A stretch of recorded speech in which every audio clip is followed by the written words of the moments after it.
అందరికీ నమస్కారం. శ్రీ స్వామి వివేకానంద వారి సూక్తి ఒక దాని గురించి మరి చెప్పనా నేను? ప్రతి దానికి బానిస కానివాడు నిజమైనటువంటి యోగి పుంగవుడు. అలాగే యోగి కూడా వాల్మీకి చూడండి. చాలా చోరత్వము, జారత్వము చేస్తూ ఉండేవాడు బాటసారుల దగ్గర. మరి ఆయన మహాయోగి అయ్యాడా లేదా? అలాగే మరి ఎప్పుడో ఏదో తప్పు చేశారని వాళ్ళు జీవితకాలం నిందించకండి. మరి ఎవరు ఏ స్థాయికి వెళ్తారో మనం చెప్పలేము. కాబట్టి ప్రతి విజేత వెనక ఒక ఏదో తెలియనటువంటి మరి జీవిత చరిత్ర ఉంటుంది. దాన్ని సరిగ్గా అర్థం చేసుకొని వారికి సరైనటువంటి విలువను ఇచ్చే తీరాలి. శ్రీ స్వామి వివేకానంద వారి సూక్తి ఏమిటో తెలుసా? నిజమైన పురుషుడు దేనికి లొంగడు, దేనికి స్పందించడు, దేనికి ప్రతిదానికి ఆలోచించడు. మరి అలాంటి వాడు నిజమైనటువంటి యోగి. అటువంటి యోగి లక్షణాలు ఉండాలంటే ఏం చేయాలి? ఆనందం వచ్చిందని, ఏదో పెద్ద డబ్బు వచ్చిందని ఆ రోజంతా సంతోషంగా ఉండడం, లేదు ఏదో ఓటమి వచ్చిందని అనుకున్న పని జరగకపోవడము, ఇటువంటి రోజున చాలా ఏడుస్తూ కూర్చోవడం, ఎవరితో ముభావంగా ఉండటము, ఇది కాదు విజేత లక్షణం. విజేత లక్షణం ఏమిటి? ఎన్నిసార్లు పడిపోనివ్వండి. అలెగ్జాండర్ చూడండి, 18 సార్లు దండయాత్ర చేసిన నువ్వు గెలవవు అని చెప్పి మొత్తం రాజులంతా కూడా ఏకదాటిగా అంటున్నా నేను గెలిచి చూపిస్తానని చెప్పి 18 సార్లు అలా దండయాత్ర చేస్తూనే ఉన్నాడట. చేస్తూ చేస్తూ చేస్తూ కడకాకరికి 18వసారి దండయాత్రలో నెగ్గాడు అలెగ్జాండర్. కాబట్టి దీన్ని మనము సోషల్లో అలా చరిత్ర పుటల్లో అలా వెళ్తూ ఉంటే చాలా మనకు అలా ఎగ్జాంపుల్స్ అనేవి ఉదాహరణలు దొరుకుతూ ఉంటాయి. శ్రీ స్వామి వివేకానంద వారి సూక్తి ఏమిటి? ఈ శ్రీ అనేది ఎవరికి మనం ముందుగా యాడ్ చేస్తామో, ఎవరికి మనము ముందుగా ఆపాదిస్తామో తెలుసా?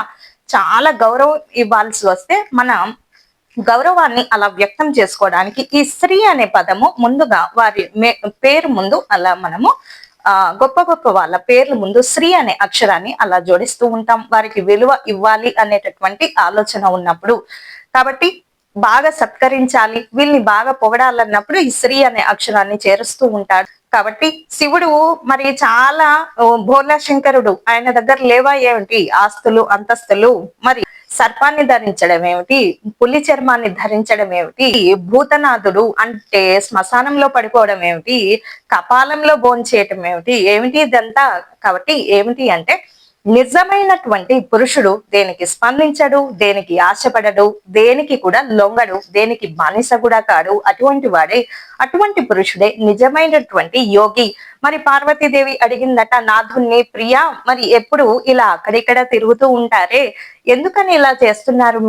మీరు అందరికీ అన్ని ఇస్తారు, ఎందుకని మీరు ఏమీ అనుభవించరు అని అడిగినప్పుడు పార్వతీదేవి నాకు నిజమైనటువంటి తృప్తి ఎప్పుడు కలుగుతుందో తెలుసా? భక్తులు చేసేటటువంటి అభిషేకంలో. అభిషేక ప్రియుడు కదా మరి శివుడు, భోలా శంకరుడు. ఎక్కడైతే నన్ను నిస్వార్థ చింతనతో నిస్వార్థంగా ఏమి ఆశించకుండా కేవలము నా గురించే వచ్చేటటువంటి భక్తులు ఉంటారు. చాలా మంది భక్తులు ఉంటారు. నాకు అది కావాలి, ఇది కావాలని వచ్చేటటువంటి భక్తుల సంఖ్య ఎక్కువ. కేవలం భగవంతుని గురించే వచ్చేటటువంటి భక్తులు చాలా తక్కువ, వేళ్ల మీద లెక్క వేయొచ్చు. అటువంటి వాడు ఎవరైతే ఉన్నాడో వాడు నాకు చాలా ప్రియమైనటువంటి భక్తుడు. కేవలం నా గురించి మాత్రమే వచ్చేటటువంటి భక్తుడు. కాబట్టి ఆ భక్తి, ఆ ప్రేమ అది మాత్రమే నాకు తృప్తినిస్తుంది తప్ప ఇవేమీ నాకు తృప్తినివ్వట్లేదు అన్నాడట శంకరుడు. కాబట్టి ఆయన మహాదేవుడు అయ్యాడు, భోలా శంకరుడు అయ్యాడు. అంత పేరు కూడా శివుడికే వచ్చింది. కాబట్టి ఆయన అభిషేక ప్రియుడు. ఆయనకు మించినటువంటి దేవుడే లేడు. ఒక మనిషిని గొప్ప వ్యక్తి చేయాలంటే అంతకు మించినటువంటి దైవం లేదు. కాబట్టి భక్తి మార్గంలో భక్తి ఎప్పుడూ కూడా గొప్పదే. భక్తికి మించినటువంటి సంపద గాని, సిరి సంపదలు గాని, అలాగే గొప్పదైనటువంటి విషయం కానీ ఏమీ లేదు. భక్తి ఒకటే శాశ్వతమైనది. మనం ఈ లోకంలో ఉన్నంత కాలము, మనం జీవించినంత కాలం ఆ పుణ్యాన్ని ఆర్జిస్తూ ఉండాలి.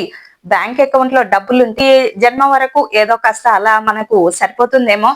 నిజంగా జమ చేయవలసింది ఏమిటో తెలుసా? పుణ్యాన్ని జమ చేయాలి. మరణానంతరం మోక్షానికి అర్హత సాధించాలి. అర్హత సాధించాలంటే పుణ్యం మన ఖాతాలో ఉండాలిగా. కాబట్టి రోజుకో కొంత జమ చేస్తూ ఉండడం ఉత్తమమైనటువంటి లక్షణము.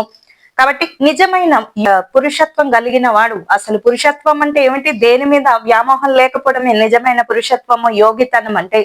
అటువంటి స్థితి ఉన్నప్పుడు చక్కగా కూడా మోక్షానికి దగ్గరగా అంటే భగవంతునికి దగ్గరగా ఉంటారు ఇటువంటి వాళ్ళు. కాబట్టి అలా భగవంతునికి దగ్గరగా ఉండేటటువంటి అలవాటు చేసుకోవాలని చెప్పి శ్రీ స్వామి వివేకానంద వారి సూక్తిలో ఇదొక సూక్తి అన్నమాట.